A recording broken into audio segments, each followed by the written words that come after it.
Hello students, आज से बहुत साल पहले न्यूटन के ऊपर एक सेब गिरा था, ये सब तो आप जानते हो, ठीक है। और उससे बहुत साल बाद आज हमें पढ़ना पड़ रहा है गुरुत्व के अधीन गति। तो गुरुत्व के अधीन गति तो हमने स्टार्ट कर दिया था और उसके ऊपर कुछ केस देख लिए थे, जब हमने बॉल को, किसी कण को, किसी वस्तु को नीचे से ऊपर फेंका था और जब हमने उसको नीचे से ऊपर फेंका था। तो उसी पे बेस्ड हम अब कुछ एग्जाम्पल बनाते हैं और कुछ एग्जाम्पल सॉल्व करने का ट्राई करते हैं और देखते हैं कि कैसे क्वेश्चन बनते हैं और किस प्रकार से आप उनको हल कर पाते हो। डरने की जरूरत अभी नहीं है, ठीक है। जब डरने की जरूरत होगी तो मैं बता दूंगा और उसी टाइम मैं आपका डर भी निकाल दूंगा। तो हम बिल्कुल बेसिक सवाल से अभी शुरू करेंगे, जिसमें हमने एक गेंद को लिया है, एक बॉल को लिया है और उसको चलो नीचे से ऊपर फेंक देते हैं। पहले भी ऊपर से नीचे नहीं फेंकते हैं, पहले हम नीचे से ऊपर फेंक देते हैं, ठीक है। हम क्या करते हैं, हमने इसको नीचे से ऊपर फेंका है। क्या किया है, नीचे से ऊपर फेंका है। तो यहां से इस जमीन से इसको मैं नीचे से ऊपर फेंक दूंगा।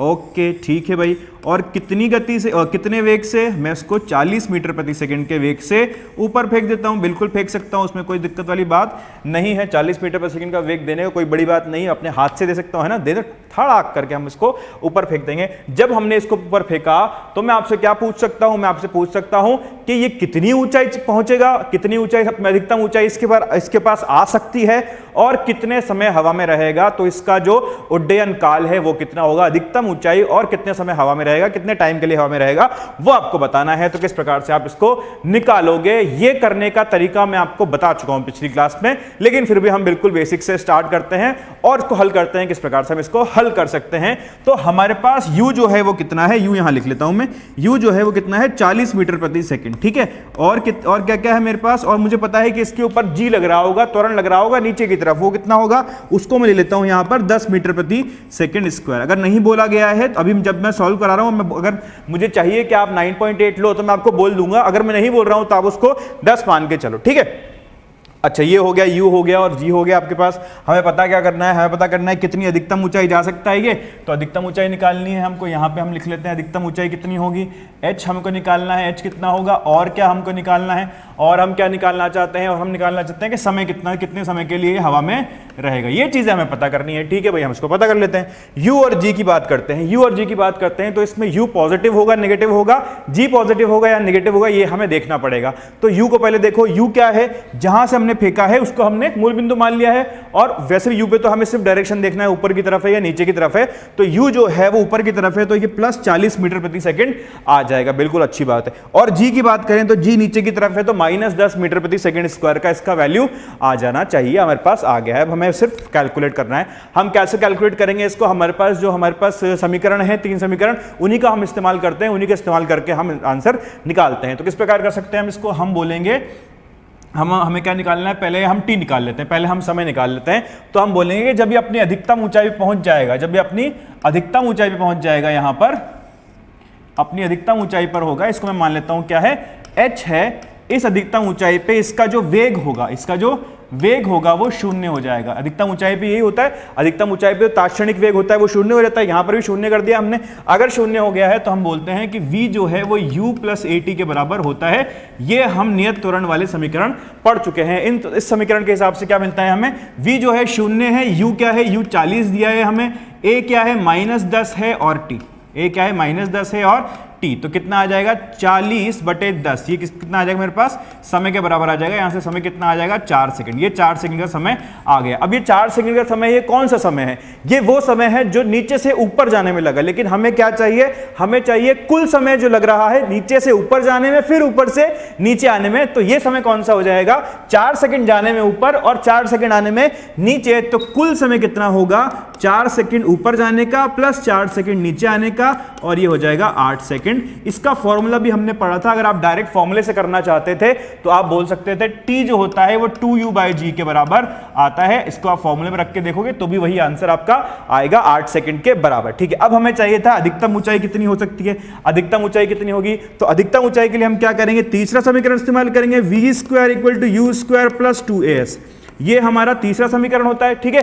अगर इसके हिसाब से देखें तो v तो कितना हो जाएगा, 0 हो जाएगा अधिकतम ऊंचाई पे, और u कितना होगा, u कितना होगा, u दिया हुआ है हमें 40 का स्क्वायर, प्लस 2as, तो प्लस 2 इंटू ए की जगह पे क्या आएगा -10, माइनस जी लिखेंगे, -10 आएगा और h हमको निकालना है। कैपिटल H मैंने लिख दिया है यहाँ पे भी आप कैपिटल H कर लो क्योंकि हम अधिकतम ऊंचाई की बात कर रहे हैं, ठीक है। अच्छा ये बार मिल गया मुझे, तो इसको सॉल्व करूंगा तो क्या आ जाएगा 40 का स्क्वायर बराबर 2 into 10 into H, 2 into 10 into H, यहां से आ जाएगा 40 इंटू 40 बटे 20, 40 इंटू 40 बटे 20, तो कितनी आ जाएगी अधिकतम ऊंचाई 800 क्या 80 मीटर, कितनी आ जाएगी 80 मीटर। तो अधिकतम ऊंचाई कितनी जाएगा, ये जाएगा 80 मीटर। और अधिकतम ऊंचाई का फॉर्मूला भी हमने देखा था u स्क्वायर बटे 2g होता है, u स्क्वायर बटे 2g होता है। इससे भी आप हल करोगे तो आपका 80 मीटर आंसर इसके अंदर आ जाएगा, जो कि इसका अधिकतम ऊंचाई होगा, ठीक है। तो ये दोनों चीजें हमने निकाली जब हमने किसी गेंद को नीचे से ऊपर की तरफ फेंका था। अब अगला एग्जांपल हम क्या लेंगे, आप समझ ही गए होंगे। हम लेंगे अगला एग्जांपल जिसमें हम किसी गेंद को नीचे से ऊपर से नीचे फेंकने वाले हैं, किसी कण को ऊपर से नीचे गिराने वाले हैं। तो इसके अंदर क्या कर सकते हैं भाई, हम ये भी हमें देखना पड़ेगा और इस प्रकार सवाल पूछे जाते हैं तो हमें पता भी होना चाहिए इनको हल कैसे करना है। तो आओ देखो मेरे साथ, देखो यहां से एक बिल्डिंग से, एक गगनचुंबी इमारत से मैंने बुर्ज खलीफा से इसको यहां नीचे फेंक दिया है, नीचे गिरा दिया है एक बॉल को 0 मीटर प्रति सेकंड से। मतलब नीचे गिराने का मतलब क्या है, मैंने इसको नीचे की तरफ कोई वेग नहीं दिया है, इस प्रकार से नहीं फेंका नीचे ऐसे करके, बस मैंने इसको पकड़ा, बिल्कुल बुर्ज खलीफा के बिल्कुल कोने पे जाकर खड़ा हो गया मैं, ऐसे इसको पकड़ा मैंने और ठश करके इसको नीचे फेंक दिया, ठीक है। अब भैया ये बुर्ज खलीफा जो है इसकी मेरे को हाइट पता थी, मुझे हाइट पता थी इसकी जो हाइट है वो कितनी है, मान लेते हैं हम इसकी हाइट है 500 मीटर, ठीक है। मेरे वाले बुर्ज खलीफा की हाइट जो है 500 मीटर है, चलो ठीक है। तो ये हो गया, ये हाइट हमें पता है, ऊंचाई दे रखी है हमें 500 मीटर की ऊंचाई पर है। अच्छा अब आपको बताना है कि जब ये नीचे आएगा, पहले तो नीचे आने में इसको कितना समय लगेगा ये बता दो। अच्छा नीचे आने में जो समय लगेगा वो बता दो, उसके बाद ये बताओ जब ये नीचे आ जाएगा यहाँ पर, ये यहाँ पे गिरेगा ना बॉल, यहाँ पर आगे गिरेगा, यहाँ पे गिरेगा, तो जस्ट जब गिरेगा तो इसका वेग कितना होगा, ठीक है। तो आपको दो चीजें क्या क्या बतानी है, एक तो समय कितना लगेगा इसको ऊपर से नीचे आने में, और दूसरी बात ये कितने वेग से टकराएगा जमीन से कितने वेग से ये टकराएगा, ठीक है। चलो हमें देखना है, अगर यहां पर कोई आदमी खड़ा हो तो क्या वो बचेगा या नहीं बचेगा, ये हमको देखना है। अगर उसके ऊपर इतने वेग से गिरता है बॉल तो चलो चेक करते हैं बच पाएगा कि नहीं बच पाएगा। हमारे पास u0 है और v हमें पता करना है, टाइम हमें पता करना है। पहले हम टाइम पता करते हैं। टाइम पता करने के लिए हम बोल सकते हैं कि जो दूसरा समीकरण होता है गति का, वो बोलता है s बराबर ut plus half at square, s बराबर ut plus half at square ये होता है। अगर ऐसा है तो मुझे सबको अब साइन के साथ रखना पड़ेगा। अच्छा इसको मैं प्लस लूं कि माइनस लूं, इसको मैं प्लस लूं या माइनस लूं, जहां से फेंका जा रहा है उसको मूल बिंदु लेना है।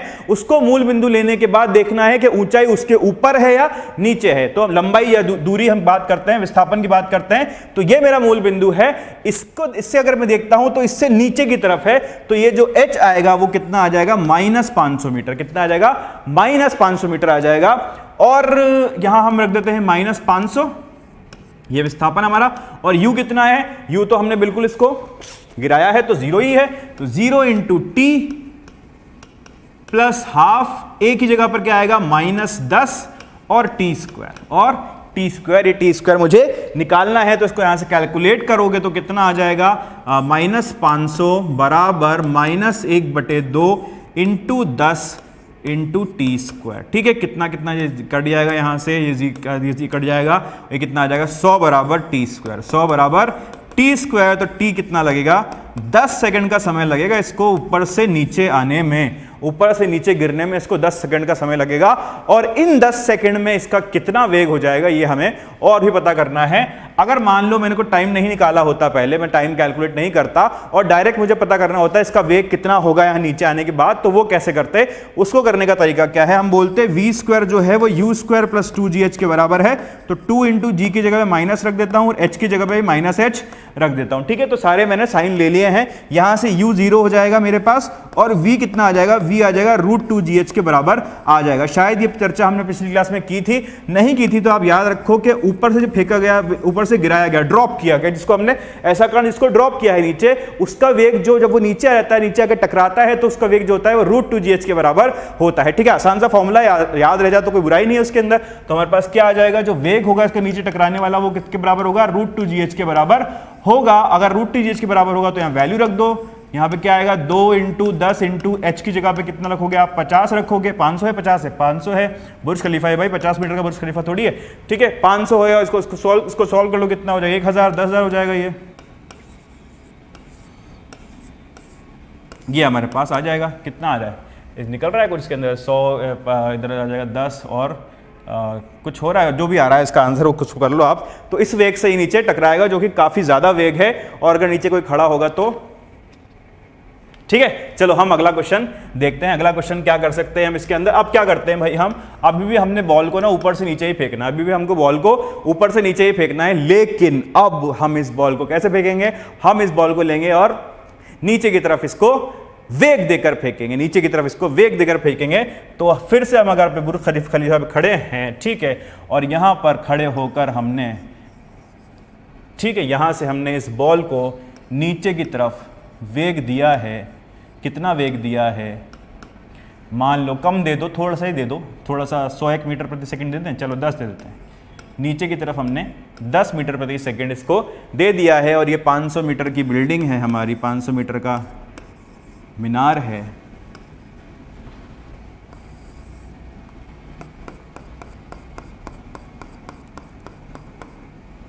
ठीक है, ये ड्राइंग बन गई हमारी भाई, 500 मीटर की हमारी मीनार है। तो 500 मीटर की जो मीनार है उसमें आपको पता ही करना है कि इसको नीचे आने में कितना टाइम लगेगा और कितनी गति से, कितने वेग से ये नीचे टकराएगा, ठीक है, ये आपको पता करना है। अगर यहां पर कोई आदमी खड़ा है, ठीक है, तो उसका क्या हशर होने वाला है ये भी हमको डिसाइड करना है। तो हमारे हाथ में है क्या हशर होगा इसका। चलो हम देखते हैं, आगे चलते हैं, आगे बढ़ते हैं। हमारे पास क्या क्या निकालना है, टाइम निकालना। तो पहले टाइम निकाल लो। टाइम निकालने के लिए क्या बोलोगे, v equals to u plus a t होता है, v equals to u plus a t होता है। तो v कितना है, अरे v तो हमें निकालना, इससे हम निकाल ही नहीं पाएंगे, तो हम क्या लगाते हैं, s बराबर U T plus half A T square, s बराबर U T plus half A T square हम इसके अंदर लगाते हैं। और h को पॉजिटिव लेना पड़ेगा कि नेगेटिव लेना पड़ेगा। अगर ये यहां से मूल बिंदु मान लेता हूं कि मैंने यहां से फेंका है, तो दूरी, लंबाई या विस्थापन जो हम लेते हैं अगर मूल बिंदु के नीचे है तो उसको नेगेटिव लिया जाता है। तो हमारे पास ये 500 मीटर माइनस 500 मीटर आएगा। ये u कितना होगा, u यहां से मेरे पास है 10 मीटर प्रति सेकंड। अच्छा, u का मान क्या, u का चिन्ह क्या लिया जाए, मान तो 10 मीटर प्रति सेकंड है, का साइन क्या लिया जाए, साइन इसका हम नेगेटिव लेंगे, क्योंकि ये नीचे की तरफ पॉइंट कर रहा है। अगर नीचे की तरफ पॉइंट कर रहा है तो ये -10 इधर आएगा, और इंटू टी प्लस हाफ, ए कितना होता है, ए कितना आएगा, ए है हमारा -10 और टी स्क्वायर, -10 और टी स्क्वायर, तो कितना आ जाएगा, -500 बराबर -5 टी स्क्वायर, -5 टी स्क्वायर। इसको देखो तो उसको सॉल्व कर लोगे तो 5 T square -10 T plus 10 T -500 बराबर 0। ये हमारे पास एक द्विघात समीकरण बना है। समय निकालने के लिए द्विघात समीकरण हमको हल करना पड़ेगा। तो आप इसको आसानी से हल कर सकते हो, इसके अंदर कोई बड़ी बात नहीं है, हाँ? आप इसको हल करोगे, समय निकालोगे। हम पता करते हैं कि कितने वेग से नीचे टकराने वाला है, कितने वेग से टकराने वाला है। और हमने माना है इसका जो हाइट है ना, इस आदमी का हाइट बहुत एकदम बिल्कुल 0 मान लिया हमने इसका हाइट, बिल्कुल ये बिल्कुल भी हाइट नहीं है, बिल्कुल एकदम छोटा सा आदमी, बिल्कुल झुक के बैठा है नीचे, ठीक है, ओके। तो हमने देख लिया इसका जो है 10 मीटर प्रति सेकंड है। अच्छा, हमें हाइट निकाल, हमें वेग निकाल, तो हम बोलेंगे v स्क्वायर जो है वो u स्क्वायर प्लस 2s के बराबर होता है। भाई अगर हमारे पास त्वरण जो होता है वो नियत होता है, त्वरण नियत होता है, ऐसा होता है। अगर त्वरण नियत होता है तो हम क्या लिखेंगे, v स्क्वायर हमें निकालना है, u स्क्वायर हमारा हो जाएगा 10 का स्क्वायर प्लस 2 इंटू ए कितना होगा, ए कितना होगा, -10 होगा, ओके। और h कितना होगा हमारा, -500 होगा। ये हम चर्चा कर चुके हैं, ये हम चर्चा कर चुके हैं। तो v स्क्वायर जो आएगा वो 100 प्लस 2 इंटू 10 20, इधर कितना होगा 5000, 5000 2 10,000, ठीक है। v स्क्वायर जो आ जाएगा वो इतना आ जाएगा, और v जो होगा वो रूट मीटर प्रति सेकंड के बराबर होगा, जो कि काफी अच्छी वैल्यू है, काफी अच्छा मान है, ठीक है। तो ये हमें पता चली, क्या हमने इसका समय निकाल लिया, कितने समय में नीचे आएगा। निकाला नहीं मतलब मैंने आपको बता दिया कैसे निकालना है, आपको करना पड़ेगा थोड़ा थोड़ा, है ना। और ये मैंने पता कर लिया कि कितने ये वेग से नीचे टकराने वाला है। इसी तरह का एक सवाल और करते हैं हम, एक केस और बचता है हमारे पास।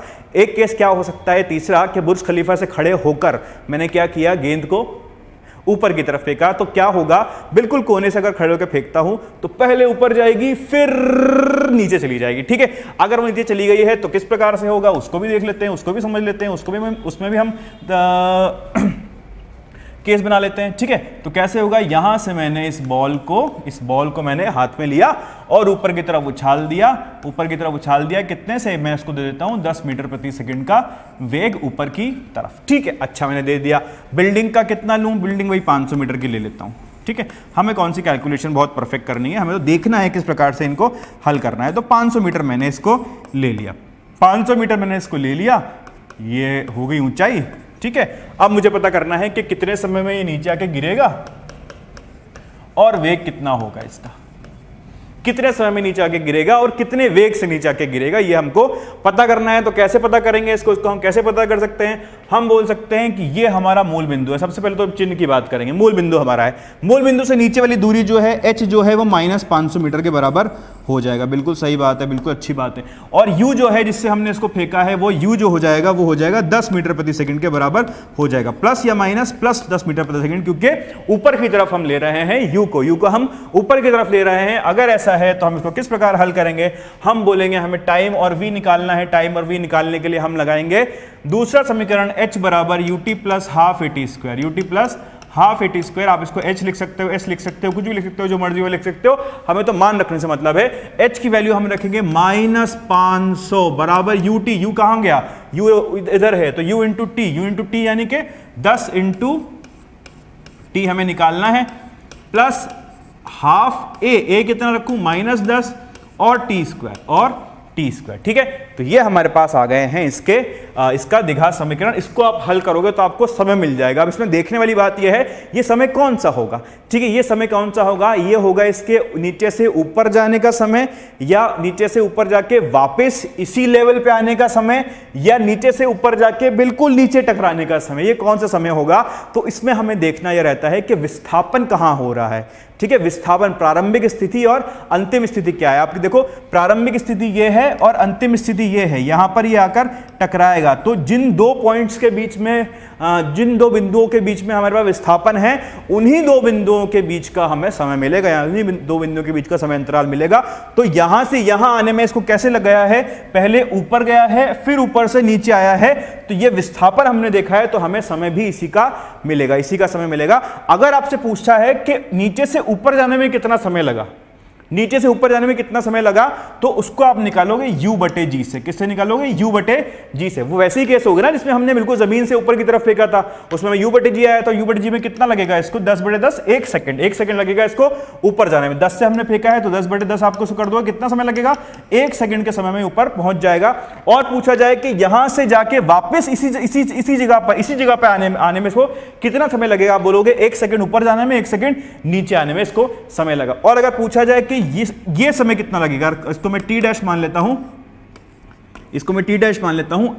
ये वाला समय क्या हुआ, जब ये नीचे आ रहा है यहां से और नीचे आ गया है, ठीक है। तो उसको क्या बोलोगे आप कि 1 सेकंड ऊपर जाने में, 1 सेकंड नीचे आने में कुल समय इसको लगा टी। तो टी में से अगर मैं 2 सेकंड घटा दूं तो ये टी डैश मुझे मिल जाएगा। ये 2 सेकंड हमने इस केस में घटाए हैं, इस क्वेश्चन में घटाए हैं। हर क्वेश्चन में समय अलग अलग आ सकता है, ऐसा मत करना कि सब जगह t-2 फॉर्मूला बना के लगा दिया कि t-2 होता है, ऐसा नहीं होता है, ठीक है। इस क्वेश्चन के अंदर ऐसा बन रहा है, ऐसे इक्वेशन बन रही है, इसलिए हमने t-2 यहां पर किया है। अगर नहीं बनता है तो आप उसको आराम से उसको सॉल्व कर सकते हो, सॉल्व करके देख सकते हो, ठीक है। अच्छा, हमें देखना है कि ये कितना वेग होगा इसका जब ये नीचे आ जाएगा।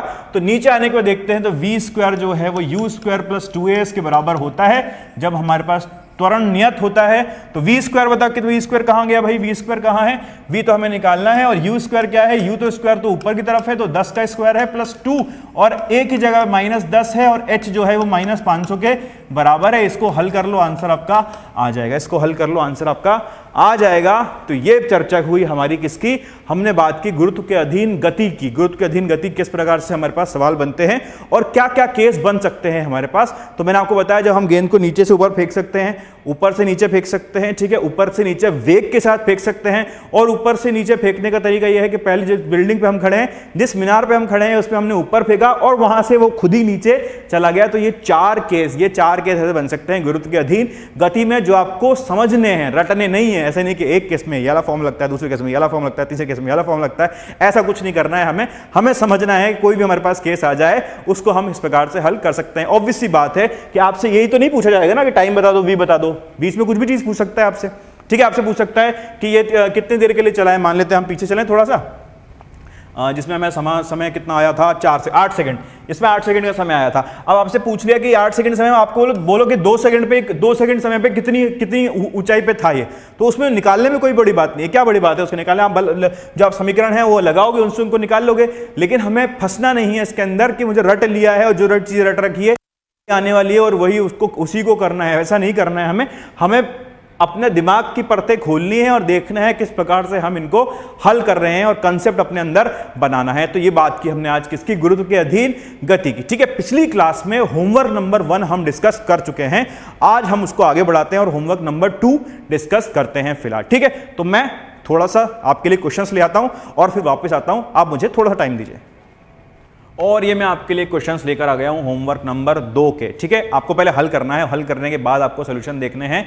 ये होमवर्क हल करने के बाद ही देखना, पहले ट्राई करना। अभी भी नहीं किया है ना तो क्वेश्चन देखो, पहले यहां पर क्वेश्चन लिखा हुआ है, क्वेश्चन लिखो, पॉज करो वीडियो को, इसको सॉल्व करने की कोशिश करो, फिर देखो मैं कैसे कर रहा हूं, तब मजा आएगा, ठीक है। चलो क्वेश्चन पढ़ते हैं। एक निश्चित वाहन निर्माता ये दावा करता है कि उसकी सुपर डिलक्स खेल कार 40 सेकंड में विराम स्थिति से 20 मीटर प्रति सेकंड की चाल से एक समान रूप से त्वरित होगी, ठीक है। इसके अंदर आप क्या करो ना, ये 40 सेकंड जो लिखा है ना, इसको आप कर लो 4 सेकंड। ये गलती से यहाँ पे 40 सेकंड हो गया है, यहाँ पे 40 सेकंड गलती से हो गया है, इसको आप कर लो क्या, 4 सेकंड। क्या कर लो, टी कितना है हमारे पास, 4 सेकंड। और वैसे भी ऐसी कार हम क्यों यूज करेंगे जो कि 40 सेकंड में 20 मीटर प्रति सेकंड की रफ्तार पे पहुंच रही है, तो क्या काम की होगी हमारे लिए वो गाड़ी, कोई काम की नहीं होगी। तो बहुत ही बेकार, बहुत ही वाहियात गाड़ी है, हम इस वाली गाड़ी को हमें बिल्कुल पसंद नहीं आई है, ठीक है। हम करते हैं आगे सवाल। विराम स्थिति से 20 मीटर सेकंड में चाल तक समान रूप से त्वरित होगी। एक समान रूप से त्वरित होगी मतलब क्या है, इसका जो त्वरण आएगा वो 20 - 0 बटे 4 के बराबर होगा, जो कि 5 मीटर प्रति सेकंड स्क्वायर आ जाएगा। बिल्कुल अच्छी बात है, ये बहुत अच्छा हमारे पास एक रिजल्ट आ गया है, 5 मीटर प्रति सेकंड स्क्वायर। ये 5 मीटर प्रति सेकंड स्क्वायर जो है ये त्वरण है। अब ऑप्शन चेक करते हैं, कार का त्वरण 5 मीटर प्रति सेकंड है, क्या ये सही है ऑप्शन, क्या ये ऑप्शन सही है? हाँ ये सही होता अगर यहाँ मीटर पर सेकंड स्क्वायर होता, क्योंकि ये मीटर प्रति सेकंड है तो ये ऑप्शन गलत होगा। जल्दी जल्दी में इसको लगा देते हैं बच्चे और माइनस पॉइंट्स ले लेते हैं, ठीक है। बी देखते हैं, 4 सेकंड में कार 40 मीटर दूरी तय करती है, 4 सेकंड में 40 मीटर दूरी तय करी क्या चेक कर लेते हैं। तो क्या लगाएंगे हम, एस बराबर UT plus half eighty square, ठीक है। नियत त्वरण वाला का सवाल है ना ये, तो ये क्या होगा, एस बराबर UT plus half eighty square. You कितना है हमारा, विराम अवस्था से चल रहा है तो यू तो 0 हो जाएगा, यूटी तो 0 हो जाएगा। तो 1/2 एटी स्क्वायर, ए कितना है हमारे पास, ए है हमारा, कहाँ गया भाई 5, और टी स्क्वायर क्या है, टी स्क्वायर क्या है, टी स्क्वायर क्या है, टी स्क्वायर क्या है, टाइम कितना चाहिए हमें 4 सेकंड में, तो 4 का स्क्वायर 4 × 4, ये कितना चला जाएगा, ये हो जाएगा 80 मीटर, ये हो जाएगा 80 मीटर, कितना हो जाएगा 80 मीटर होगा, 40 मीटर हो जाएगा, 80 मीटर बटे 2 यानी कि 40 मीटर ये हो जाएगा हमारे पास, ठीक है। तो ये ऑप्शन नंबर बी सही है, ऑप्शन नंबर बी बिल्कुल सही है। अगर ये बोल रहा है कि 4 सेकंड में कार 17.5 मीटर दूरी तय करती है, तो देख लेते हैं 4 सेकंड में, तो एस बराबर यू प्लस ए बटे 2 इंटू 2n-1 होगा, हाँ के ना, बिल्कुल सही बात है। तो u क्या होगा, u कहां से आएगा, u कितना आएगा, u तो 0 है तो u तो 0 ही हो जाएगा, और a बटे 2 बचेगा, तो a कितना है मेरे पास, a मेरे पास 5 निकाला है और बटे 2 है, 2 × n की वैल्यू कितनी है, n की वैल्यू कौन सेकंड में पूछा है, चौथे सेकंड में, तो 4 × -1 की कितना आ जाएगा, ये हो जाएगा 7, 7 × 5 35, 35 बटे 2, 35 बटे 2 कितना होता है 17.5 मीटर के बराबर ही आता है, ठीक है। ये हमें मिल गया है 17.5 मीटर, और 2 सेकंड पर कार की चाल 5 मीटर प्रति सेकंड होगी, तो 2 सेकंड पे देख लेते हैं, v बराबर u प्लस ए टी लगा लेते हैं, v प्लस बड़ा u बराबर ए टी लगा लो, तो क्या आ जाएगा, v बराबर u तो 0 है तो ये 0 हो जाएगा, ए टी कितना है, a है मेरा 5 और t कितना है 2, तो 10 मीटर प्रति सेकंड आएगा, और 10 मीटर प्रति सेकंड जब ये आएगा तो हमारा जवाब 10 मीटर प्रति सेकंड होगा, तो ऑप्शन नंबर डी हमारा गलत हो जाएगा। ऑप्शन नंबर बी और ऑप्शन नंबर सी ही हमारे सही होंगे और वही हमारे सही जवाब होंगे जो कि हमें प्लस मार्क्स दे जाएंगे, ठीक है। और देखो दूसरा क्वेश्चन क्या बोल रहा है, दूसरा क्वेश्चन कह रहा है एक कण एक सरल रेखा के अनुदिश इस प्रकार की गति करता है कि इसका त्वरण 2 मीटर प्रति सेकंड स्क्वायर की दर से बढ़ रहा है, 2 मीटर प्रति सेकंड स्क्वायर की दर से बढ़ रहा है। इसके प्रारंभिक त्वरण के वेग 0 हैं, इसके प्रारंभिक त्वरण और वेग 0 हैं, ठीक है। तो थर्ड सेकंड में, यानी कि t बराबर 2 से t बराबर 3 सेकंड तक ये कितनी दूरी तय कर सकता है। ठीक है, थोड़ा सा समझना पड़ेगा हमें सवाल को। इस सवाल के अंदर क्या कह रहा है? इस सवाल के अंदर कह रहा है कि 2 मीटर प्रति सेकंड स्क्वायर की दर से बढ़ता है। ये जो त्वरण है ये 2 मीटर प्रति सेकंड स्क्वायर की दर से बढ़ रहा है। तो मुझे क्या दिया हुआ है? यहां पे दिया हुआ है मुझे त्वरण के बढ़ने की दर, यानी कि dA/dt मुझे यहां पर दिया हुआ है, जो कि 2 के बराबर है। ठीक है, अगर dA/dt दिया है तो dA को इधर ले लो और dt को उधर ले जाओ और इनका समाकलन कर दो। इसको समाकलन करोगे तो कहां से कहां तक करूं? क्योंकि प्रारंभिक त्वरण 0 दिया है और अंतिम त्वरण जो हमें त्वरण चाहिए वो a के बराबर हम मान लेते हैं, और ये 0 से t समय के बीच में ऐसा होगा तो a जो है वो 2t के बराबर आ जाएगा। a जो है वो 2t के बराबर आ जाएगा। ये आपको एक रिलेशन, एक संबंध मिल गया है। अगर ये संबंध आपको मिल गया है तो अब आपके लिए चीजें आसान हो जाएंगी। इसको मैं बोल सकता हूं dV/dt जो है वो 2 के बराबर, 2t के बराबर है, 2t के बराबर है। a को कैसे लिख सकता हूं मैं? dV/dt, ये तो आप जानते हो। तो यहां से कितना मिल जाएगा मुझे? dV जो है वो 2t dt के बराबर होगा, 2t dt के बराबर होगा। इसका फिर से मैं समाकलन करता हूं दोनों तरफ, और मुझे चाहिए वेग कहां से कहां तक? प्रारंभिक से जहां तक मुझे निकालना है। तो प्रारंभिक वेग कितना दिया है? फिर से मुझे 0 दिया है, और ये v तक जाएगा, और कहां से कहां तक? यहां समय जाएगा 0 से t तक समय जाएगा। चलो ये बहुत अच्छी बात हुई। और v कितना आ जाएगा यहां से मेरे पास? 2t²/2, 2t²/2, जो कि t² के बराबर होगा। एक संबंध और आया हमारे पास, हमें जाना है कहां तक? दूरी तक। दूरी तक, दूरी कितनी तय करेगा? तो एक बार और हम इसको लिखते हैं, v को मैं लिख सकता हूं dx/dt, जो कि किसके बराबर है? t² के बराबर यहां पर आ गया है। इसको मैं ले जाता हूं dt को उस तरफ, तो t²dt हो जाएगा। इसका समाकलन फिर से दोनों तरफ समाकलन करो। कहां से कहां तक चाहिए मुझे? मुझे चाहिए दूरी कहां से कहां तक? t बराबर 2 सेकंड से 3 सेकंड के बीच में। पूछा है 2 से 3 सेकंड के बीच में कितनी दूरी तय करेगा। dx तो x के बराबर हो जाएगा। ठीक है, ये x के बराबर दूरी निकालनी है मुझे इनके बीच में, तो वो इनके बीच में दूरी नहीं मिलेगी मुझे। अगर मैं इसको समाकलन करता हूं तो t³/3 के बराबर होगा, जो कि 2 से 3 तक जाएगा, 2 से 3 तक जाएगा। और ये कितना हो जाएगा?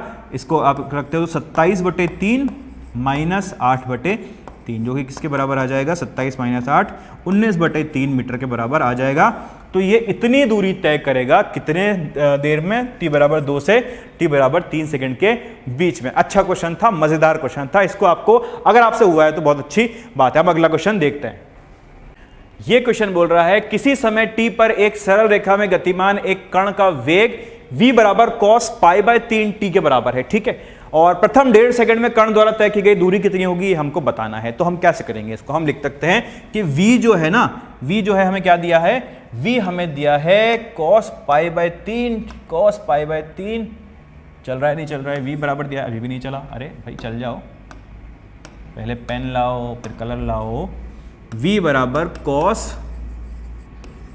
π/3 × t, ये हमें दिया है। हमें निकालना है कितनी दूरी तय करेगा। हम बोल सकते हैं दूरी जो होगी वो dx/d, v जो है इसको dx/d के बराबर लिख सकता हूं मैं, और ये cos π/3t के बराबर होगा। ठीक है, अगर दूरी निकालनी है तो भैया dt को उधर ले जाओ और समाकलन रख दो, चुपचाप से समाकलन इसका कर दो। तो समाकलन हम किस प्रकार से करेंगे? हम बोलेंगे dx जो होगा वो cos π/3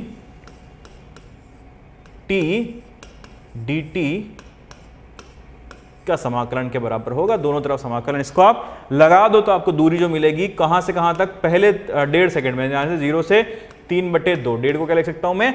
3/2। तो इसका समाकलन क्या होगा? sin π/3 t/π/3।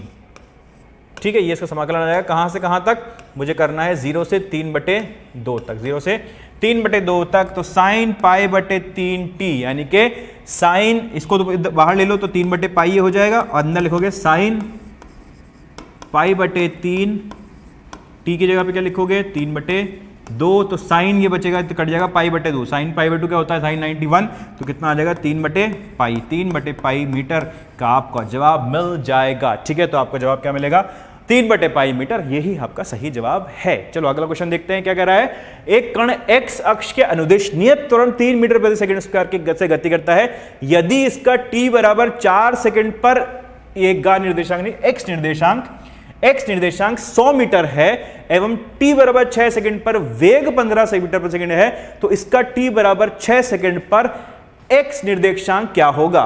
कैसे करें भाई, इसके अंदर क्या करें, कैसे कर पाएंगे इसको हम, क्या हम कर भी पाएंगे इसको, हम इतने छोटे लोग, मामूली लोग क्या इतने भारी सवालों कर पाएंगे। चलो कोशिश करते हैं। एक कण x अक्ष के अनुदिश नियत त्वरण का, मतलब सरल रेखा में चल रहा है, ये चीज तो हमें क्लियर हो गई। और त्वरण जो है वो 3 मीटर प्रति सेकंड स्क्वायर इसका त्वरण है, तो हम लिख लेते हैं a जो हमें दिया है ना वो 3 मीटर प्रति सेकंड स्क्वायर इसका a है। चलो बहुत अच्छी बात है, ये काम की बात है। एक गति करता है, यदि t बराबर 4 सेकंड पर x निर्देशांक 100 मीटर है, तो यानी कि x t बराबर 4 सेकंड पर 100 मीटर है भाई, ठीक है, ओके। और t बराबर 6 सेकंड पर वेग, t बराबर 6 सेकंड पर इसका जो वेग है वो 15 मीटर प्रति सेकंड है। बिल्कुल अच्छी बात है, ये भी काम की बात मिल गई हमें। अच्छा, और पूछा है t बराबर 6 सेकंड पर इसका x निर्देशांक क्या होगा, मतलब इसका विस्थापन कितना हो चुका होगा, ये हमसे पूछा है। चलो करने की कोशिश करते हैं इसको। हम बोलते हैं, हम पहले इसको इस्तेमाल करते हैं, जो हमें पहले जो डेटा दिया हुआ है ये वाला डेटा हम इसको इस्तेमाल करते हैं। तो हम बोलते हैं x जो है वो ut plus half AT square के बराबर होता है। x जो है वो ut plus half AT square के बराबर होता है। यहां पर हम देखेंगे कि जो x की जगह पे अगर मैं 100 रख देता हूं, u की जगह पे u रख देता हूं, t की जगह पे 4 रख देता हूं, प्लस हाफ a की जगह पर मैं क्या रख देता हूं, 3 रख देता हूं, और t स्क्वायर की जगह पे क्या रख देता हूं, कितना लिया, 4 इंटू 4 रख देता हूं। तो मुझे क्या मिल सकता है, मुझे मिलेगा 100 बटा बराबर 4u प्लस 8 24, ठीक है। तो 4u बराबर 100 माइनस 24 मिल जाएगा। यहां से कितना बचेगा, 76 बटे 4 नाम 36, ठीक है। तो 19 मीटर प्रति सेकंड के वेग से इसको हमने फेंका है। तो हमें प्रारंभिक वेग कितना मिल गया इसका, 19 मीटर प्रति सेकंड। एक बार फिर से चेक कर लेते हैं हम इसको। 120 20 76 76 बड़े 4 4 कम 4 और 3 36, 19 मीटर प्रति सेकंड के वेग से हम इसको प्रारंभिक वेग हमने इसको दिया है 19 मीटर प्रति सेकंड। अब मुझे पता करना है कि ये कितना दूरी तय कर लेगा, कितने में,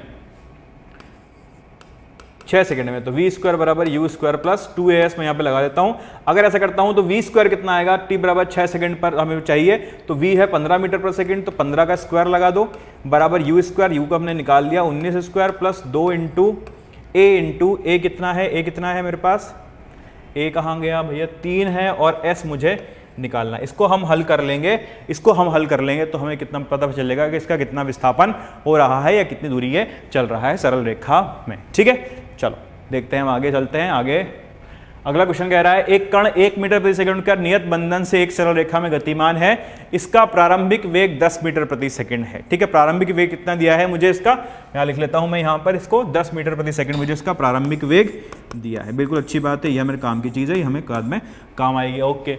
एक कण के विराम में आने तक इसके द्वारा तय की गई दूरी क्या होगी, है पता करना है। कैसे कर पाएंगे हम इसको, कण के विराम में आने तक इसके द्वारा तय की गई दूरी 50 मीटर है। 50 मीटर हो सकती है, देख लेते हैं। u हमें दे रखा है और a दे रखा है, और हमने बोला है कि ये नियत बंधन है, तो नियत बंधन है मतलब a को हम क्या लिखेंगे, -1 मीटर प्रति सेकंड स्क्वायर। तो ये दो चीजें हमें मिल गई हैं। अगर ये दो चीजें हमें मिल गई तो हम इसको आराम से कर सकते हैं। कण से विराम में आने तक इसके द्वारा तय की गई दूरी 50 मीटर है। हम क्या लगाएंगे फॉर्मूला, s बराबर, बोलो साथ में, ut plus half AT square, ut plus half AT square, ये फॉर्मूला तुम लगा दो। तो s बराबर ut plus half AT square है। प्रारंभिक कितना वेग दिया, 10, तो 10 इंटू क्या पूछा है, कण के विराम में आने में, ये क्यों लगाएंगे हम, अगर कण को विराम में लाना है हमें, तो हमें ये लगाने की जरूरत ही नहीं है। इसमें विराम पे लाएगा कैसे, ठीक है। इसके अंदर तो ऐसा कोई मापदंड नहीं है इसके अंदर हमें विराम पे ला सकें। तो विराम पे लाने के लिए, विराम पे लाने का मतलब होता है कि वेग शून्य हो। वेग शून्य करने के लिए हम क्या करेंगे, हम बोलेंगे v स्क्वायर जो है वो u स्क्वायर प्लस 2s के बराबर होता है। ये है हमारा फॉर्मूला, तो बढ़िया वाला, ठीक है। इसमें हम मान रख देते हैं, v बराबर 0 हो जाएगा विराम पे आने के बाद। तो u कितना है, u 10 है, तो 10 का स्क्वायर हो जाएगा प्लस 2 हो जाएगा, 2 और a कहाँ है, a हो जाएगा कितना -1 इंटू s। तो s कितना हो जाएगा, 100 बटे 2 यानी कि 50 मीटर। ये बिल्कुल सही बात है, बिल्कुल सही बात है कि 50 मीटर दूरी तय करेगा। अब क्या बोला दूसरा ऑप्शन, इसके विराम स्थिति में आने तक कोणीय वेग 5 मीटर प्रति सेकंड होगा, ठीक है। इसको अभी हम नहीं देख रहे हैं, इस वाले ऑप्शन को हम नहीं देख रहे हैं अभी, इसको हम जब पढ़ लेंगे बाद में तब मैं आपको समझा पाऊंगा इसको। मैं अभी इस स्थिति में नहीं हूं कि आपको ये चीज समझा पाऊं। तो अगला क्वेश्चन, अगला ऑप्शन देखो, ये 5 सेकंड में विराम पर आ जाता है। 5 सेकंड में विराम पर कैसे आएगा, बिल्कुल आ सकता है क्या 5 सेकंड में विराम पर। तो विराम पर आने का क्या है, v = u + AT, v जो है वो u + AT के बराबर हो, और v कहाँ है, v तो शून्य हो जाएगा, विराम पर आ रहा है, और u कहाँ है, u 10 है, -a यानी कि 2 कितना, 1 है, 1 इंटू t कितना आ जाएगा, 10 सेकंड। ये विराम पर आएगा 10 सेकंड में, 10 सेकंड में विराम करेंगे महाराज, ठीक है। तो 5 सेकंड में कर रहा है अपने ऑप्शन में, तो ये ऑप्शन नंबर सी गलत हो जाएगा। डी बोल रहा है 5 सेकंड पश्चात इसका वेग 5 मीटर पर सेकंड होगा, तो बोलते हैं v = u + at है, v = u + at है। अगर v = u + at है तो हम बोल सकते हैं 5 सेकंड में कितना वेग होगा, v बराबर 10 माइनस a की जगह पे -1 और t की जगह पर कितना लेना है 5 सेकंड लेना है, तो 5 सेकंड में कितना हो जाएगा, v = 10 - 5 यानी कि 5 मीटर प्रति सेकंड। ये ऑप्शन हमारा ठीक हो जाएगा कि 5 सेकंड पर इसका जो वेग होगा वो 5 मीटर प्रति सेकंड होगा, ठीक है। तो ये हमारे हो गए क्वेश्चन नंबर 5। अगला क्वेश्चन देखते हैं। अगला क्वेश्चन हमसे क्या कह रहा है, पहले आपको हल करना है, फिर हल करने के बाद आपको देखना है किस प्रकार से मैं उसको हल कर रहा हूं और उसको अपने कॉपी में आपको लिखना है, ठीक है।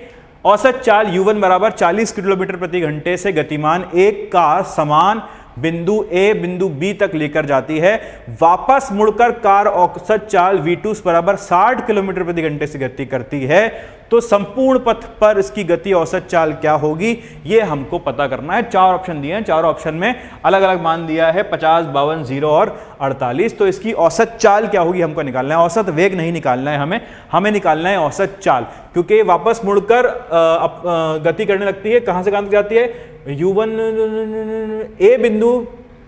A बिंदु B तक लेकर जाती है, बिंदु A बिंदु B तक लेकर जाती है और वापस मुड़ के वापस A बिंदु पर आ जाती है। अगर औसत वेग निकालना होता हमारे इसके अंदर, अगर औसत वेग निकालना होता तो हम बोलते औसत वेग तो जो है वो 0 हो जाएगा, क्योंकि इसके अंदर विस्थापन जो है वो सीधे सीधे 0 हो रहा है। लेकिन हमें औसत चाल की बात करनी है, तो हम मान लेते हैं ये हमारा बिंदु A है और ये हमारा बिंदु B है और इन दोनों के बीच की दूरी जो है वो s के बराबर है। किसके बराबर है, s के बराबर है। यहां से इधर जाने वाला जो वेग है वो कितना दे रखा है हमें, 40 किलोमीटर प्रति घंटा, 40 किलोमीटर पर आवर, ठीक है।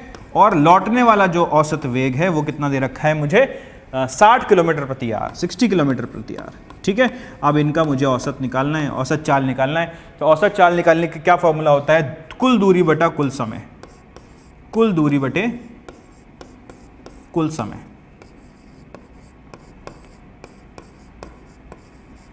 ठीक है। देखो भाई कैसे कर सकते हैं, कुल दूरी कितनी होगी, s जाना और s आना, तो s प्लस s मिला के कितना हो गया 2s, और कुल समय, इसमें जो समय लगा और नीचे वाले में समय लगा, इसमें समय लगा वो कितना होगा t1 होगा समय, और वो किसके बराबर आएगा, ये हो जाएगा हमारे पास s बटे 40 के बराबर। क्या उल्टा लिख दिया,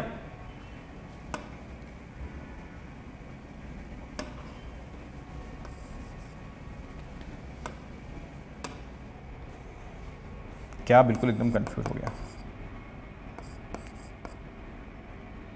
क्या चाहिए हमें, समय चाहिए ना, s बटे v। हाँ तो s बटे 40 सही तो गए, s बटे 40 और यहां से जो समय आएगा वो s बटे 60 के बराबर आ जाएगा, ठीक है। तो हम क्या लिख सकते हैं, कुल समय कितना होगा t1 प्लस t2 यानी कि s बटे 40 प्लस s बटे 60। इसको आपको हल करना है, इसको हल करके आपको जवाब अपना खोज लेना है। यहाँ पे d दे रखा है 48, जो कि इसका सही आंसर आ जाएगा आपका बिल्कुल आसानी से। अगला क्वेश्चन हम देखते हैं, एक गतिमान वस्तु के लिए निम्न से कौन सा कथन सत्य है। आपको 4 कथन दिए हैं, चारों में से बताना है कौन से कथन इसमें सत्य है। पहला कथन कह रहा है यदि इसकी चाल परिवर्तित हो तो इसका वेग भी परिवर्तित होगा और वह ये कुछ त्वरण भी रखेगी। यदि इसकी चाल परिवर्तित हो तो उसका वेग भी परिवर्तित होगा। हाँ, अगर चाल बदल रही है तो वेग तो बदलेगा ही है ना, ठीक है। चाल बदल रही है मतलब आपने खुद को मानो, आप चल रहे हो, धीरे धीरे चल रहे थे, तेज चलने लगे तो आपका वेग भी परिवर्तन हुआ ना उसके अंदर, ठीक है। और दूसरा ऑप्शन कह रहा है यदि इसका वेग परिवर्तन हो तो इसकी चाल भी परिवर्तित होगी, ये कुछ त्वरण भी रखेगी। अगर वेग परिवर्तित हो तो जरूरी नहीं है कि चाल परिवर्तित होगी। अगर आप एक गोले में चल रहे हो, गोले में एक समान चाल से चल रहे हो, मान लो कि 2 किलोमीटर प्रति आवर की रफ्तार से आप चल रहे हो, ठीक है, गोले में चल रहे हो तो आपका एक समान चाल है, आप अपना चाल तो बदल नहीं रहे, लेकिन क्योंकि दिशा बदल रही है इसलिए आपका वेग बदल रहा है, ठीक है। तो ये जो होगा ये गलत हो जाएगा, पहला ऑप्शन हमारा सही है। यदि इसका वेग परिवर्तित हो तो इसकी चाल परिवर्तित हो भी सकती है और तथा ये कुछ त्वरण भी रखेगी, ठीक है। इसकी चाल परिवर्तित, अगर वेग परिवर्तन हो रहा है तो चाल परिवर्तित हो सकती है, जरूरी नहीं है कि हो, लेकिन हो सकती है। तो हमारा सी ऑप्शन जो है वो सही हो जाएगा। डी अगर है यदि इसकी चाल परिवर्तित होती है लेकिन गति की दिशा नहीं बदलती तो इसका वेग नियत रह सकता है। यदि इसकी चाल परिवर्तित होती है लेकिन गति की दिशा नहीं बदलती तो इसका वेग नियत रह सकता है। यदि नहीं, बिल्कुल वेग नियत नहीं रह सकता इसके अंदर, क्योंकि अगर चाल बदल रही है तो त्वरण तो आएगा ही आएगा, है ना, और त्वरण आएगा तो त्वरण नियत, त्वरण आएगा तो वेग नियत नहीं रहेगा। तो ये सही, ये गलत हो जाएगा। हमारा ऑप्शन नंबर ए और ऑप्शन नंबर सी इसके अंदर सही हो जाएगा। अगला क्वेश्चन हम देखते हैं। स्थिर अवस्था से गति प्रारंभ करके एक कण समरूप त्वरण से गति प्रारंभ करता है, 2n सेकंड बाद इसका वेग v0 हो जाता है। अंतिम n सेकंड में इस वस्तु द्वारा तय दूरी क्या होगी, ये हम देखते हैं क्या कह रहा है सवाल। फिर से एक बार पढ़ें इसको हम धीरे धीरे। स्थिर अवस्था से गति प्रारंभ करके एक कण समरूप त्वरण से गति प्रारंभ करता है और 2n सेकंड बाद इसका वेग v0 हो जाता है। 2n सेकंड के बाद इसका v0 वेग कितना हो जाता है, v0 हो जाता है। अंतिम n सेकंड में वस्तु द्वारा तय दूरी क्या होगी। ठीक है, हम मान लेते हैं कुछ इस प्रकार से कंडीशन है हमारी, यहां से ये प्रारंभ हुआ है और ये ऐसे चलता है 2n सेकंड के लिए। कितने सेकंड के लिए, 2n सेकंड के लिए चलता है और इस बिंदु पर इसका जो वेग हो जाता है वो v0 हो जाता है। और यहां से ये शुरू हुआ था 0 मीटर प्रति सेकंड से, ये 0 वेग से, ये 0 वेग से ये शुरू हुआ था। ठीक है, तो 2n सेकंड के बाद वो कंडीशन हो जाती है। अगर ऐसा है तो पूछा है आपसे कि अंतिम n सेकंड में, मान लेते हैं हम पहले n सेकंड में इतना चला, पहले n सेकंड में इतना चला और अंतिम n सेकंड में ये इतना चलेगा, तो ये वाला मुझे चाहिए कि ये कितना होगा। अगर मैं मान लेता हूं कि जो पूरा चल रहा है, ये पूर्ण चल रहा है, वो s चल रहा है, कितना चल रहा है, पूरा जो है वो s चल रहा है।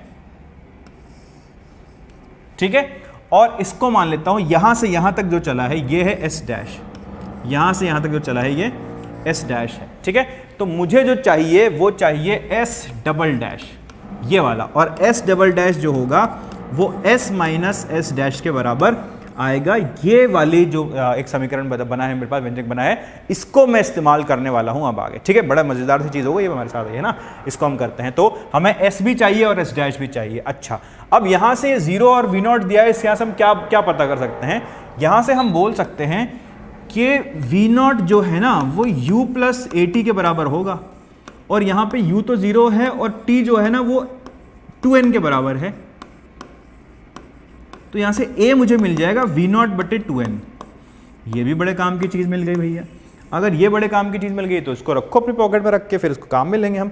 यहां से s निकालने का प्रयास करता हूं तो s तो u plus ut plus half at square के बराबर होगा, जहां पे t कितना हो जाएगा 2n। s दूरी कितनी देर में तय की गई है, 2n में तय की गई है, तो s होगा u तो 0 है, तो ये u 0 नहीं दिया हुआ ना हमें, हाँ बिल्कुल 0 है, तो ये 0 हो जाएगा। तो हाफ इंटू a की जगह पे मैं क्या रख दूं, v0 बटे 2n, और t स्क्वायर की जगह पे क्या रख दूं 2n। ठीक है, तो मुझे क्या मिल जाएगा, ये 2n का स्क्वायर, तो s कितना मिल जाएगा यहां से मुझे, v0 n square, v0 n, नीचे पीछे कुछ बचा, कुछ नहीं बचा है इसके अंदर, half a into T square. तो चलो उसको देखते हैं हम, s डैश निकाल लेते हैं हम यहाँ से। s डैश जो होगा वो किसके बराबर होगा, u into n plus half a n square के बराबर होगा। ठीक है, ये तो 0 हो जाएगा क्योंकि u 0 है। s डैश कितने बराबर आएगा, हाफ a की जगह पे क्या रखूँ, v0 बाय 2n, और इधर क्या होगा n स्क्वायर, तो कितना हो जाएगा ये v0 n bye 4, v0 n bye 4। मुझे क्या चाहिए, मुझे चाहिए s डैश, तो इसमें से इसको मैं घटा देता हूं तो क्या बचेगा 3v0 n बाय 4, तो ये मेरा सही जवाब हो जाएगा और यही मेरा सही जवाब है भी। ठीक है, चलो देखें तो 9th क्वेश्चन क्या बोल रहा है।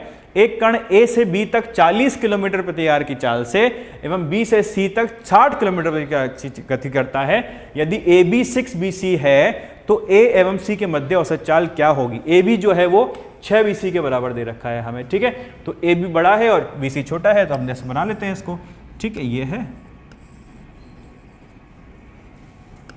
ये A, ये B और ये C। ठीक है, अच्छा A से B में कैसे कर रहा है, 40 किलोमीटर प्रति घंटा। ठीक है, और BC में कैसे कर रहा है, 60 किलोमीटर पर आवर। 60 है ना, 60 किलोमीटर पर आवर। ठीक है, यह हमें दिया हुआ है। AB और BC के बीच संबंध यह दिया है कि AB जो है वो 6BC के बराबर है। अगर मैं मान लेता हूं कि BC जो है x है तो ये 6x के बराबर होगा। ठीक है, ये दूरी 6x के बराबर होगी, ये हमें दिया हुआ है ना। अच्छा, ये हमें पता है तो हमें बस यहाँ पे पता करना पड़ेगा। यहाँ पे समय कितना लगेगा, यहाँ पे समय लगेगा 6x बटे 40।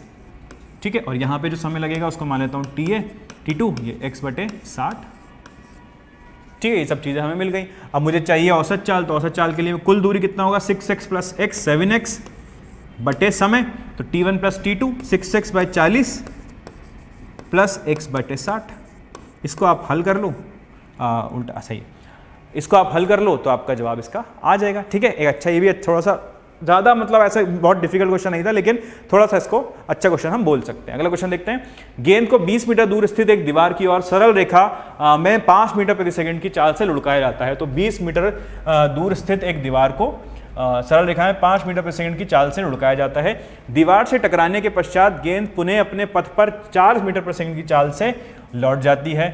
0 से 6 सेकंड के समय अंतराल में दौरान इस गेंद का औसत वेग क्या होगा, ये हमको निकालना है। गेंद को 20 मीटर दूर एक स्थित दीवार की ओर सरल रेखा में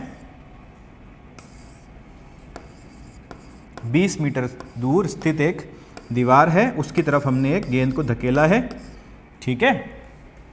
5 मीटर प्रति सेकंड की चाल से लुढ़का दिया है हमने इसको। दीवार से टकराने के पश्चात पुनः अपने पथ पर 4 मीटर प्रति सेकंड की चाल से, यहां से टकराने के बाद ये 4 मीटर प्रति सेकंड की चाल से वापस आ जाती है, ठीक है भाई। 0 से 6 सेकंड के समय अंतराल में इसका औसत वेग क्या है। इसका औसत वेग का पता करना है हमें 0 से 6 सेकंड के समय अंतराल में। तो हमें देखना पड़ेगा 0 से 6 सेकंड के अंतराल में इसका विस्थापन कितना हुआ, तो विस्थापन हमें निकालना पड़ेगा। इसके अंदर विस्थापन निकालने के लिए आप देखो कि ये 20 मीटर, इसको कितना समय लग रहा है यहाँ से यहाँ तक पहुँचने में। 20 मीटर में 20 मीटर कवर करने में पहले इसको कितना समय लग रहा है, तो हम बोल सकते हैं 20 जो है वो UT + ½ AT² बराबर होगा, ½ AT² के बराबर होगा। यहाँ समय निकालना है हमें। क्या हम समय और किसी से निकाल सकते हैं? क्या हमें समय और किसी मेथड से निकाल सकते हैं? देखते हैं। देखो भाई कैसे करें, इसी से करते हैं। इसमें क्या बोलते हैं, ये जो 5 मीटर प्रति सेकंड दिया हुआ है हमें, ये दिया हुआ है नियत, ठीक है। तो ये ए तो होगा ही नहीं, तो ये तो पूरा ही शून्य हो जाएगा, ठीक है। हमारा तो हल हो गया मामला, ठीक है। अगर ऐसा है तो यहाँ से हमें टाइम मिल जाएगा 20/u, और u दिया है 5, ठीक है, 5 यानी कि 4 सेकंड। 4 सेकंड में दीवार से टकरा जाएगा, 4 सेकंड में ये दीवार से टकरा जाएगा। अगर 4 सेकंड में दीवार से टकरा जाएगा तो दीवार से टकराने के बाद तो ये 4 मीटर प्रति सेकंड से लौट रहा है, और लौटने के बाद इसको 6 सेकंड तक हमें चाहिए। 6 सेकंड तक का काम हमें करना है। अगर हमें 6 सेकंड तक का काम करना है तो 4 सेकंड तो हमें मिल गया, 4 सेकंड में तो दीवार से टकरा रहा है। बचे हुए 2 सेकंड में कितना चलेगा, वो हमारे काम की चीज है। तो बचे हुए 2 सेकंड में कितना चलेगा, बचे हुए 2 सेकंड में चलेगा ये 4 मीटर प्रति सेकंड से, तो 4 × 2, 4 × 2 यानी कि 8 मीटर ये चलेगा, ठीक है। UT करके हमने लगाया ना, VT करके, तो हमें कितना मिल गया, 8 मीटर मिल गया। तो यहाँ पे आ जाएगा इधर कुछ 8 मीटर, यहाँ पे 8 मीटर चल चुका होगा, ये 8 मीटर जब ये चल चुका होगा बॉल, तो कितना बचेगा, यहाँ से 20 था, ये 8 था, कितना बचेगा, ये 12 मीटर जो है, ये 12 मीटर का विस्थापन इसका हो चुका होगा। 12 मीटर का विस्थापन है, तो वेग क्या होगा, औसत वेग होगा विस्थापन बटे समय, तो 12 बटे समय यानी कि 6, यानी कि 2 मीटर प्रति सेकंड का इसका औसत वेग होगा। औसत वेग इसका होगा 2 मीटर प्रति सेकंड का। तो ये हमने आज चर्चा की किसकी, होमवर्क नंबर 2, ठीक है। ऐसे ही हम धीरे धीरे होमवर्क से आगे बढ़ते जाएंगे। आपको लेकिन ध्यान इस चीज का रखना है, आपको हमेशा ही जब तक सॉल्व नहीं कर लो, होमवर्क सॉल्व नहीं कर लो, तब तक ये नहीं देखना है, पहले सॉल्व करना है, फिर ये देखना है, फिर ये वीडियो देखना है, ठीक है।